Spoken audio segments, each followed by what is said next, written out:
There's a lot of people around here that have a really lot of strange ideas, and I think many of them are pretty bizarre. Michelle Angbritson keeps the HAARP computers from freezing up in between visits from the military scientists. Do you know, do you understand what they're doing here when the scientists come in? You mean when the scientists come in and shoot the beams up? Yeah, they're shooting the beams up, and I think that heats a little small space in the ionosphere, and then you've got guys that are sitting on computers, and you've got people putting up weather poles that measure weather and everything like that. I mean, there's something spooky going on here. There have been claims made by some scientists that that you could heat up the ionosphere and affect local weather. If you were to do Eastland patents, I have no doubt that's the case. Claims are being made that it could disrupt global communications. Global? That it could shut down another country's communication system and enhance your own. Not HAARP. Not HAARP in as it is Alaska. Now. No. But you couldn't disable any systems? Those that use, if the systems used a path which was accessible to the HAARP beam, yes. Starting to sound like Eastland's invention to you?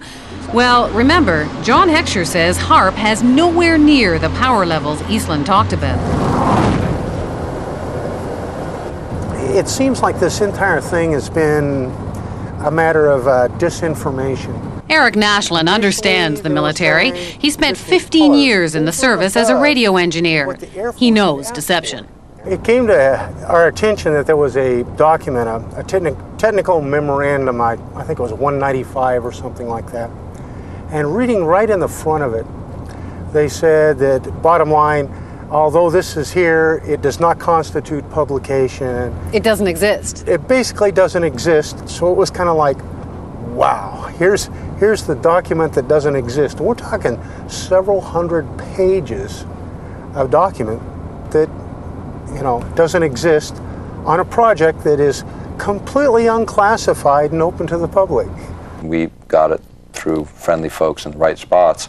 But it really lays out, these are notes from a conference that really break down where they were going to use this technology and how this technology was going to be applied. Remember the 100 billion watts debate? Well, for Nick Begich, this document was pay dirt. And in the document that we uncovered, the actual desired level of these researchers is 100 billion watts. And there we're talking something closer to the order of what Bernard Eastland envisioned. You must be familiar with Technical Memorandum 195, which talks about a desired level of 100 billion watts. Which memorandum? Technical Memorandum 195. I'm not familiar with that number. Well, it's about 600 pages.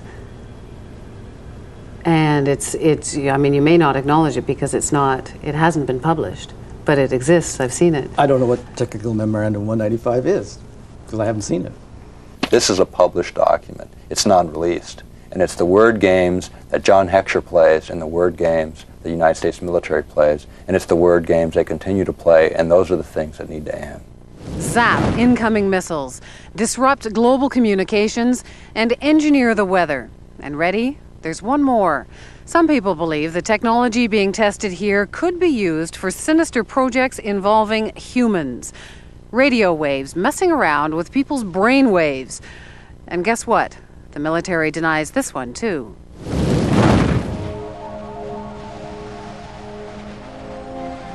The human mind is subject to being affected by radio frequency energy, and that's what this device is. In other words, you can move the moods of large populations using this kind of technology. So now we have not just maniacs in the Pentagon, but a bunch of Dr. Strangeloves? Pretty weird stuff. But scientists have been experimenting with radio frequencies on animals' brains for decades. And the military has followed it all very closely, especially once it found out the Russians were onto it.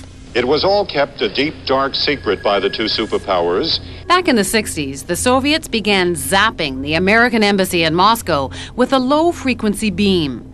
No one knows for sure what they were up to, but one theory is that they were trying to mess with people's central nervous systems. And one report did say the diplomats got depressed a lot. And hey, just think of all the nifty applications against the enemy. Why blow people up when you can drive them crazy? From documents dating back into the early 80s, we see that the military had discussed the possibilities of mind control through radio frequency energy. The possibility is there. The military has studied it.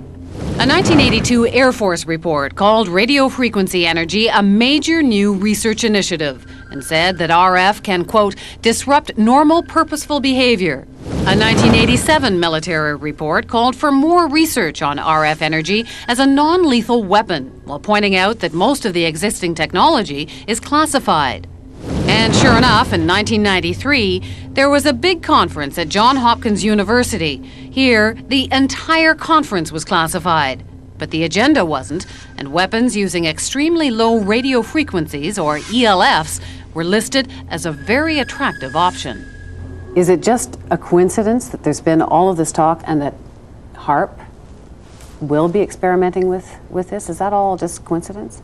I believe the ability of ELF to affect the mind is a side issue for us. It may be real. I can't say. It's been exceedingly difficult to find information on what is supposed to be a major new initiative of the military. All we see is HAARP. Well, then I'm being kept in the dark, if that's the case. The question is, could they, would they? And we believe they can, and we believe they will. Somewhere, at some point, all of this technology merges at some level within the Pentagon, and it happens to be in Alaska, and it happens to be now. It isn't just conspiracy theorists who are concerned about HAARP. In January of 1999, the European Union called the project of global concern and passed a resolution calling for more information on its health and environmental risks. Despite those concerns, officials at HAARP insist the project is nothing more sinister than a radio science research facility.